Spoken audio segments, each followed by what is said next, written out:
Okay. First off, I want to talk about the meaning of fear. Okay. All of this is pretty standard. I mean, it's pretty self-explanatory, but if you have questions, please do not hesitate to ask. Okay, the definition on the left, I'm going to be honest with you. I actually looked them up on Google, so you don't have to. So, that sort of stuff, because let's just face it, none of us use dictionary these days. So, right. So the first one, it says, is an unpleasant emotion caused by the threat of danger or pain and fear. And then on the right-hand side, I say, in musical terms, what does that mean? So for example, I'm sure we all, have experienced this. I live in fear of my wrong notes and memory lapses. Yes, I think we all agree on that, because of the standards of technical excellence that have been set in performance these days that we see in social media. Any wrong notes and any memory lapses is sort of frowned upon. Now, the second definition of fear is the feeling of anxiety concerning the outcome. So for example, and I have the musical term here, I worry about this evening's performance, fear of anxiety, not something that you look forward to. And finally, a mixed feeling of dread and reverence. And this is important, really. Reverence is respect, but there's also dread. And I see this often amongst my colleagues as well. I have a colleague whose name I don't want to mention, but she's not watching this anyway, so hopefully, this won't get back to her. But her dream piece is to play Beethoven's Emperor Piano Concerto. But she kept saying to me that, Michael, I would never be able to play Beethoven's Emperor Piano Concerto. But I just didn't have the heart to tell her that one of the reasons why you can't play, or you think you can't play Beethoven's Emperor Piano Concerto, is because you want to play everything looking at the score. It's because you don't trust your memory enough. Because in essence, if you look at it, for all of us who study Beethoven Piano Concertos or know the Beethoven Piano Concerto, the fifth Piano Concerto is probably easier than the fourth, because if you can play your scales in arpeggio, number 5 is really straightforward. Number 4, I think, is a bit more complicated with the subtleties with the orchestras and the blending. So, and it's the same. Some people said to me, I'll never be able to play the Rag 3 or the Liszt Transcendental Studies, and then they hold these pieces in such high regards. I believe that everything is possible. Everything's possible because you want it to be possible. You have the answer within yourself to do this. When I started studying the Rag 3 about 2 or 3 years ago, about 3 or 4 years ago, I can't remember. I looked at the notes and I said to myself, wow, that's a lot of notes here. He doesn't make it easy for me. So what I did was I took 1 bar and I said to myself, today I just want to play 1 bar. I just want to get this bar slowly. And the next day I'll get another bar. Then 2 bars becomes 4 bar. Then eventually I have a page and I thought, well, actually that's not so bad. Now let's try for the next page. I mean, it took me 2.5 years to eventually teach, in the midst of all my teaching and working and, to learn the entire concerto and memorize the entire concerto. But, it's something, it's such a wonderful experience to be able to, to do that. Okay. Any questions so far? Good. Nope, we're on the same boat. Good. Excellent. We move on to the next. Okay, now having spoke about fear, now we spoke about freedom. So what's the definition of freedom? So here's the first one. The state of not being imprisoned or enslaved. Okay, very technical term that you have here. So in musical term, it translates to, for example, I'm able to perform with a degree of freedom because I'm prepared, or I know that I'm well prepared. I've done my dummy rehearsals. I know that I played this repertoire before. I'm comfortable. Excuse me. And then the second definition is that the state of not being affected by. And I said, this is very loosely. For example, someone might say, psychoanalysis and medication allows me to perform without being affected by my nerves. And of course, conquering your nerves, I always say, is probably the biggest thing, for all performers. I mean, we've all experienced that. We've gone up stage and we're shaking by the leaves. And then when you see the piano in front of you and looked at the audience, and trust me, it happens to everyone. I'm sure you've heard the famous story of Adele Marcus. Does anyone here No, heard of the name? Adele Marcus. She was one of the 20th century's greatest pedagogy. And there was a there was a legendary story about her that when she made her debut playing the Schumann Piano Concerto, she walked on stage and she was very nervous, of course. And the Schumann Piano Concerto, the orchestra goes pam, then the piano goes tram, bram, bram, bram, bram, bram, bram, bram, all those dotted rhythms. So she was very nervous. She sat there, and then the orchestra goes pam, and instead of her playing the piano entry, she went woo, woo, and then she threw up on the piano, and that was the end of her performing career. And then she became one of the greatest teachers of the 20th century. So nerves affects everyone. We all have nerves. I always say that if you're not nervous, it doesn't mean anything to you. I mean, my brother-in-law said to me a couple of weeks ago when I was at his wedding, when he was standing there, about to marry my wife's sister, my sister-in-law, and he said to me, he says, I never imagined myself to be so nervous. And I said to him, he's also Michael. And I said, Michael, I said, if you're not nervous, that it would not mean anything to you. I mean, the greatest one of us, Marta Argerich, gets very nervous. If you've seen some of those behind the scene footages that her daughter took, before she goes on, she's like, that sort of stuff. And also there was a story of Clifford Curzon before he went on stage that he was so nervous. I'm not sure if it's Clifford Curzon or someone. He actually punched a mirror, and then that actually calmed him down. And when Horowitz was making his debut comeback, concert at the Carnegie Hall, he was so nervous, anxious that he doesn't want to go on stage, that he wanted to turn back. And then his manager actually had to turn him around and pushed him at the back to get him on stage. So if these are the greatest performers and some of the greatest musicians of the 20th century, and they battle with nerves all their lives, I think we can cut ourselves some slack, don't you think? Okay, right. Next slide. Let me just have a sip of my water before we talk about this. Now, Michael, I have a question about the previous slide, and you mentioned something that is really interesting. You talk about medication, and it seems that there's a little bit of a stigma around the use of medication in performers. I know that some pianists do take propranolol, for example, before they go on stage, because that helps with the shakes, it helps with the nerves. But it's not something that gets talked about much. There's a lot of stigma around it, as if taking some kind of medication was like a taboo, or it was almost like cheating. So what are your thoughts on that? Miguel, that's actually a very good question. For me, I'm quite old-fashioned. I don't care what medication you take. Even if you take heroin or you take drugs, you take or whatever, as long as you go upstage and you play the music and you convince me with the performance, I don't care.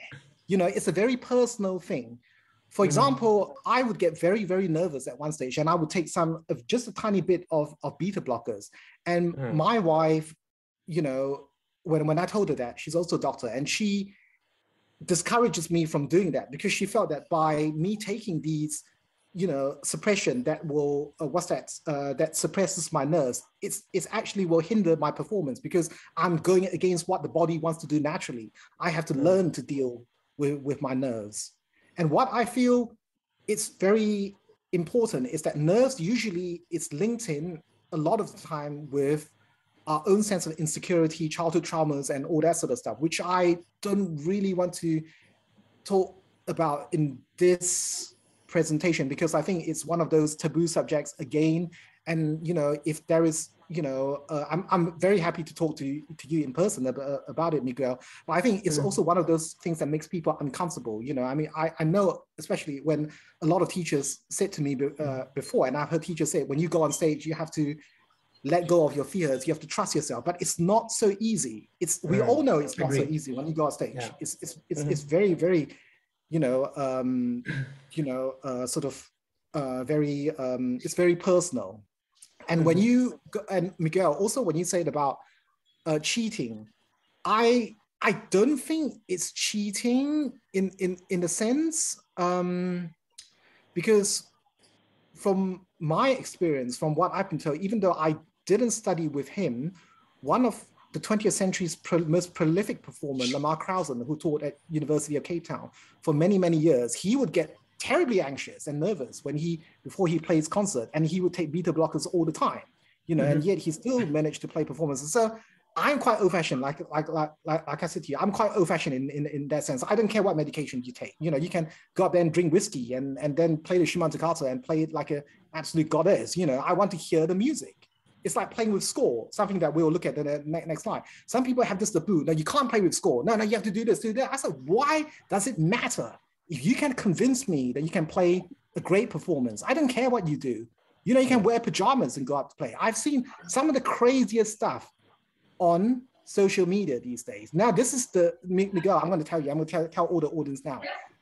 Some of the stuff that I've seen on TikTok or seen on YouTube is that people are starting to play the piano semi-naked, wearing nighties and lingerie, I mean, unfortunately, I don't have the links to those sites, but I mean, that sort of stuff. But that's one way of getting viewership. But unfortunately, the music doesn't come across because it's just too distracting. If you're going to go upstage and play half naked, I don't think people will be listening to your playing. Am I making sense? Unless you play even more beautifully. But anyway, let's get back to the next slide. Thank you. Thank you. Okay, no problem. Right. The first fear that I have, yes, you can see I have fear here and then freedom here when it comes to interpretation. Right. One of the fears when it comes to interpretation is what I think is the weight of tradition. For example, and I know a lot of teachers spoke about this, especially teachers in the East. For example, there's only one way of playing Bach, one way of playing Mozart, one way of playing Beethoven, etc., etc., etc. And it becomes quite a sort of, rigid sort of way of looking at music or looking at the interpretation. I've had students who I've given masterclasses to who text me or who phone me and say, Dr. Lowe, my teacher couldn't quite, sort of like, I couldn't seem to please my teacher no matter what I do, because for her or him, there is only one way of playing something. Now, that's fine if that's what you want to believe in, but this is how I encourage people to think of interpretation. I believe that there is no direct line. No one has a direct line to Beethoven, Bach, or Mozart, unless you're playing the music of a living composer. But then again, if you're playing music of a living composer and you write to John Williams and all the stuff that he might not write back. So in that sense, because none of us have a direct line to any of those composers that we play, we actually cannot tell what is it that they want the music to sound like.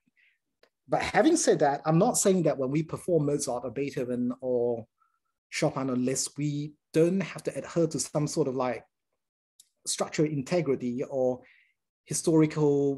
don't have some sort of historical background as to how the music should be played. But when it comes to things such as rubato or layers of sound or colors, all that sort of stuff is very, very personal. There is no one way of doing things. The most important thing is to be convincing in what you do. Because if you're convincing enough, in my opinion, then you can convince anyone of anything, basically, literally anything. Cool. Any questions? No. Okay, cool. We move on. Now, this is the second one, the weight of obligation when it comes to interpretation that might hold people back. This is more like an Oriental or Asian thing, not so much in the West, I feel. And that's why I bring it up. Because in the East, when people that study music or goes to job or where they're growing up, we are taught to respect our elders. And we were told that we are only here because of our parents. Our parents are the people that put us here. So there is a sense of obligation, and this translates into music when you go up stage to play. So you not only play for yourself or you play for the composer, you play for your parents, you play for your teacher. And if you play wrong notes or you don't play a performance that you think is acceptable, then you feel that you let your teachers down. I don't think that is the case, for example. I think in my humble opinion, or not so humble opinion, I think a performer has enough obligation as it is going upstairs to play. It's enough, it's hard enough to go upstairs, to go upstage to play. So I think one should often play for oneself. One should always play for oneself. And the most important thing is to be true to oneself in your performance.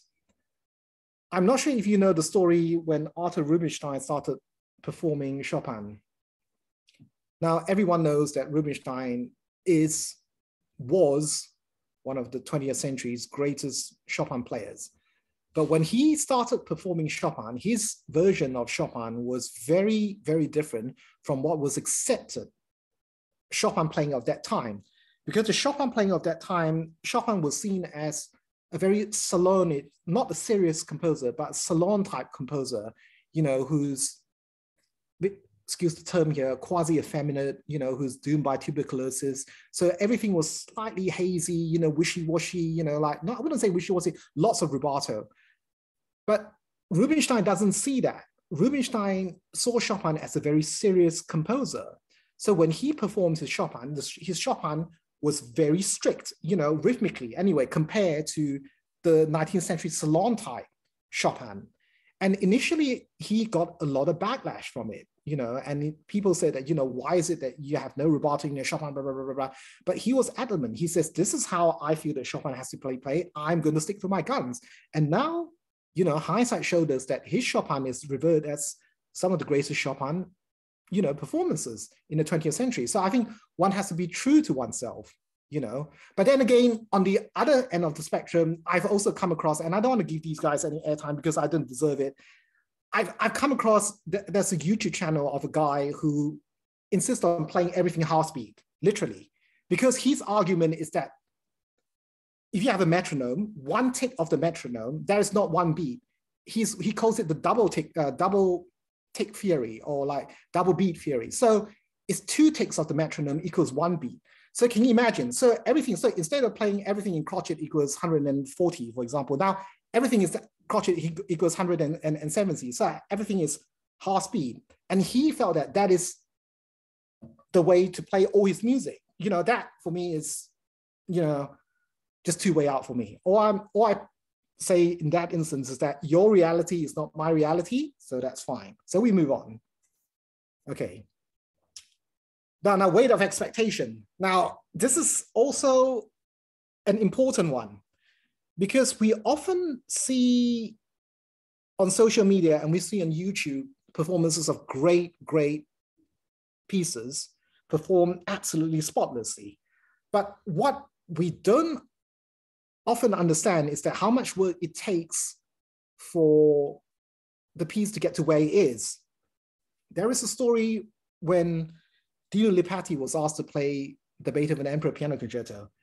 And he said, well, actually, you know, just give me 5 years. I need 5 years for that. Now, he's not talking about learning notes, obviously, you know. He's talking about learning the piece, and the piece has to go into the cellar, like making wine and mature. And that is the truth. A performance itself, a performance of any musical work is like a ladder. If, say, for example, someone decides to play, and I mentioned this because I'm relearning the entire set, the entire Liszt Transcendental Studies. Okay, in your debut performance, you can't expect yourself to be a Lazar Berman or Georges Bolet or Danny Triffilant. There is no ways in, you know, God's earth that you'll be able to do that on your first performance. Because if you are, then you're just, you know, you're something else. You're not of this world. Of course, the first performance is not that great. And then when you played it again, you go back and you analyze what your performance, what you're happy with and what you're not so happy with. And then you go to try things that works in you keep the things that works in the next performance, and the things that doesn't quite work, you try other things in your next performance. And then eventually you get to where you want. And that only comes from playing the piece over and over and performing the piece over and over and over again. Being comfortable playing the pieces so that you know where all the pitfalls and the certain thoughts that needs to go into your mind, you know, when you're performing certain passages. I don't know if there are any golfers here, but that plays golf. At one stage of my life, I played a lot of golf and I love golf. And one of my favorite golfer was the American golfer Ben Hogan, who no longer exists. Now, Hogan has one of the most beautiful golf swings ever. And for anyone that plays golf, they would know that to forge a golf swing, if you can forge a consistent, repeatable golf swing, it's a victory in itself. Now, I was told that the story when Hogan was building his swing to win the majors, he would experiment with certain things. So he would go into a driving range and then he would play, say, for example, okay, today I'm going to try a weak grip. So he would hit a couple of hundred balls with weak grip. And he feels, okay, that feels comfortable. So he'll play a few tournaments, using that, trying out what he's worked on in the driving range. Then maybe he realized that, well, actually weak grip doesn't work. Let me cross that out. Let me try something else. And that's how you do it, when you come to perform a piece of music. Sometimes, when you go in there, you say, okay, maybe I have to try it. Maybe my tempo wasn't quite right. Or maybe, the articulation, sort of like the trill doesn't quite work in this passage because, when I'm under pressure, certain things happen. Maybe my fingering wasn't quite right. Don't be afraid to try things and don't be afraid to make mistakes. I think that is the most important thing. One of my colleagues always say this, it's like a boxer. It doesn't matter how many times you get, that you get beaten down. You just have to get up again and just keep going. And eventually you get there, And remember, we are all our own worst enemy. What sounds, excuse the language now, what sounds shit to us might not sound, bad to someone else in the audience. In fact, I have played performances where, the audiences gave me standing ovation. And then I actually looked at myself and said, what, I literally am so embarrassed. I said, I actually don't deserve the standing ovation, But for them, it was a fantastic performance because, the music come through, they enjoyed it and they really appreciate all my efforts. So what I'm trying to say is that don't beat yourself up for playing wrong notes and having slight memory lapses because other people will do that for you. Okay. Whew. Let me take another sip.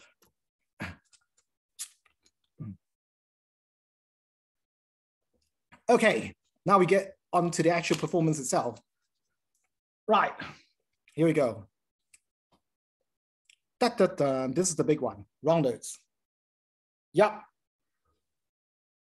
All performances, none of us likes wrong notes. But here's the thing, all performances have wrong notes. Definitely. Even the live performances have wrong. Okay, good. Right, now we talk about performance before we were unscheduled interrupted there. The big one is wrong notes. And as we spoke about that, all performances have wrong notes. Now, like I said, the reason why live recordings sound so perfect is that because the artist tends to go into the studio the next day to tidy up their wrong notes, or they tend to record the dress rehearsal, then they edit in the wrong note. Now, if you listen very carefully to some of these old recordings, you can actually hear the change of sound, the differences between ambience when the audience is actually there and the audience is not there. So wrong notes is not a problem for me. And what's important to remember about wrong notes is that no one goes up to perform deliberately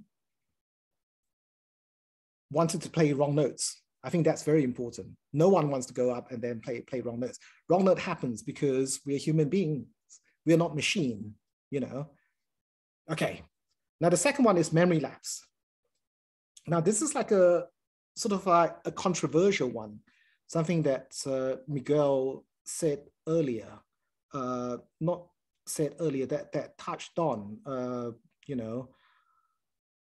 because we are expected to, as pianists, violinists, singers, we are expected to perform from memory. But I'm not sure if anyone here knows the history why pianists perform from memory. Now, the very first person to perform from memory is none other than Franz Liszt. And he did that because he's a showman. And he did that because he wanted to, well, it was something different.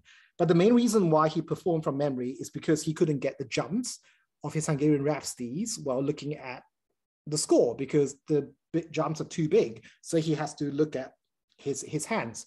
But he did say afterwards in the document that came out that he felt that he may have presented the later generation a problem, because after everyone saw that he was performing from memory, everyone tries to perform from memory, you know. Now, my take on this is that I don't care whether or not you perform from memory or you perform from the score. You just have to be comfortable when you play your recital. Performing from memory is great because it allows you a degree of interpretive freedom. I'm not saying that you can't do that with the score. You can do that with the score, but it's just harder. Now, and if you want to perform with the score, then you actually have to be specific. You have to rehearse, practice with the score. Don't do what I used to do when I was at university, that I sort of half memorize a piece. And then I said to myself, well, actually, you know, let me just have the score up there, just in case, you know.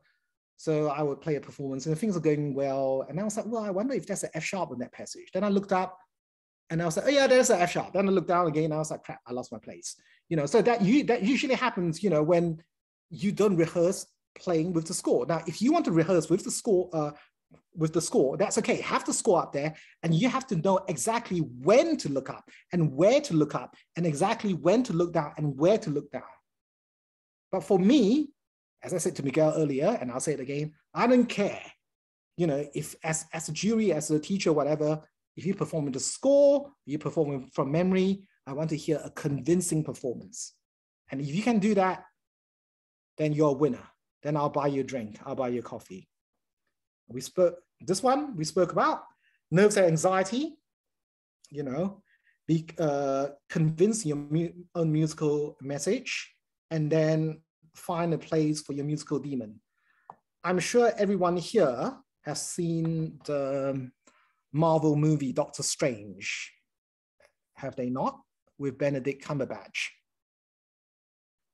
There is a very touching scene when Stephen Strange went to the Ancient One at the beginning, played by Tilda Swinton. And the Ancient One said to him, one can never live without our own demons. We can only live above them. Now, when I'm going one better than that, I don't think we can live above our demons. I think we have to learn to live side by side. We have to coexist with our own demon. We have to find a place in our lives for our own demons, so that when our demons surface, they don't haunt us or they don't overwhelm us. And I think that's very important when it comes to performance, especially if you have had a memory lapse in a performance. When you get to the same place again, when you're playing the same piece, what do you say to yourself? You know, do you just freeze up and say, oh my word, I played the memory lapse last time, this is going to happen? Or do you say, or you can equally say to yourself, well, actually, that's my memory lapse out of the way, you know, let's see what we can do this time. You know, let's try something else. You know, if the memory lapse happen again, great. But eventually the memory lapse will stop happening and I will get it right. There's only so many times you can have a memory lapse, in my opinion. Okay, then we go on to the next slide. Any questions?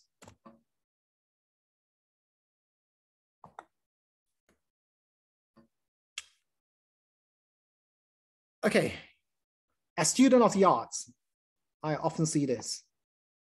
People would ask, will I ever be good enough?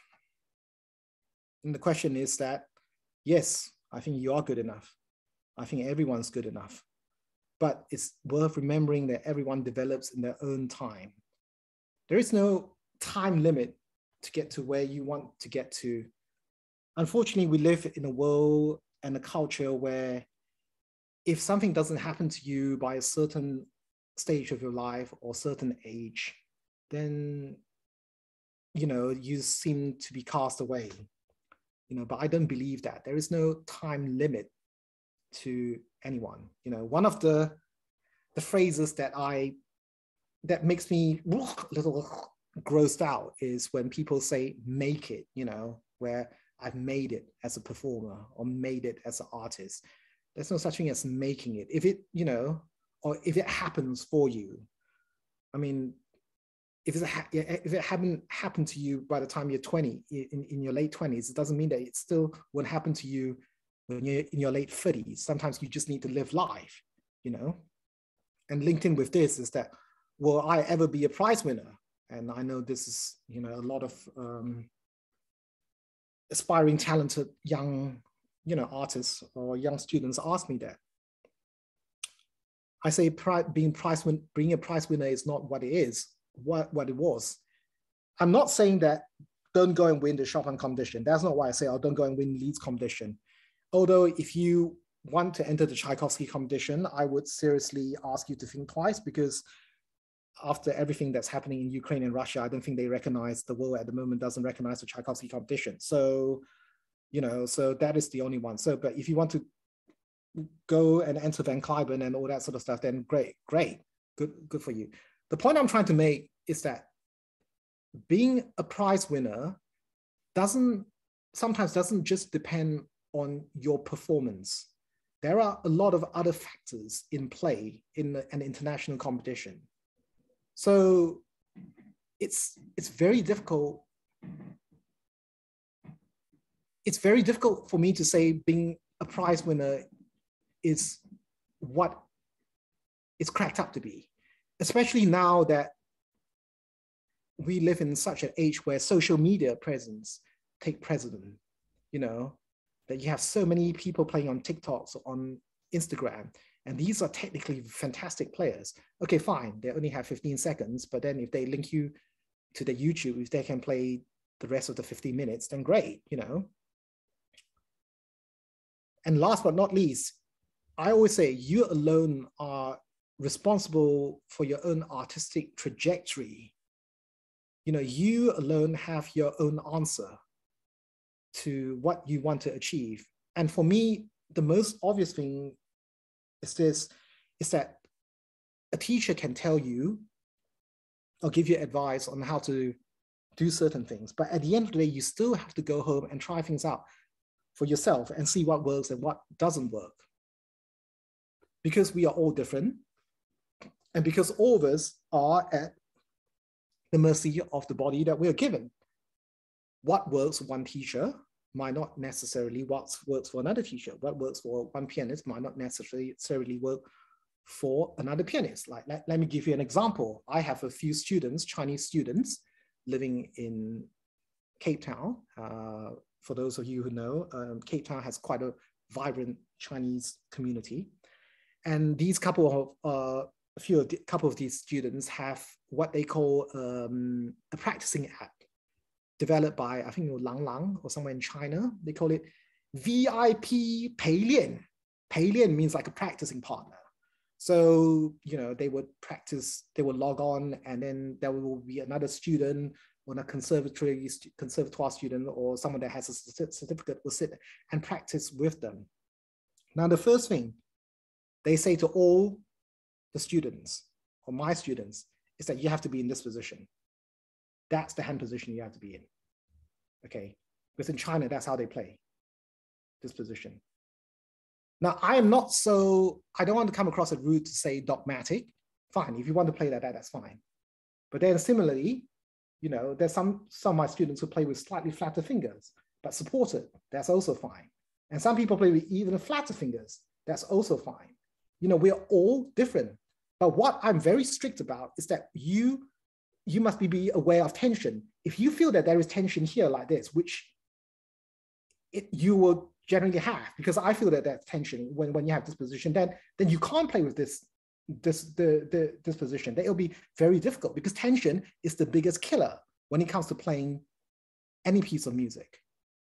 You know, so it's up to the pianist or up to the student and the teacher to sit down and work out something that works for the student. And I must say that that's one of my big passions, to sit down with my more talented students and to find solution. Like I have, you know, talented, you know, girl at the moment. She, you know, is playing this crazy transcription of the soundtrack from Interstellar. you know, and, you know, at some passages, her hand's not big enough. And we will sit down and she said, well, Dr. Low, I can't quite do the stretch here. Then what do I do? And I said, well, there's certain ways you can do this. Just try this, try that, and be open. You know, there is no one way of doing something. I think that's the very important thing. And last but not least, I want to show you guys one of my favorite pictures that I found. There we go. Ta-da! And I think this picture says it all. Cool.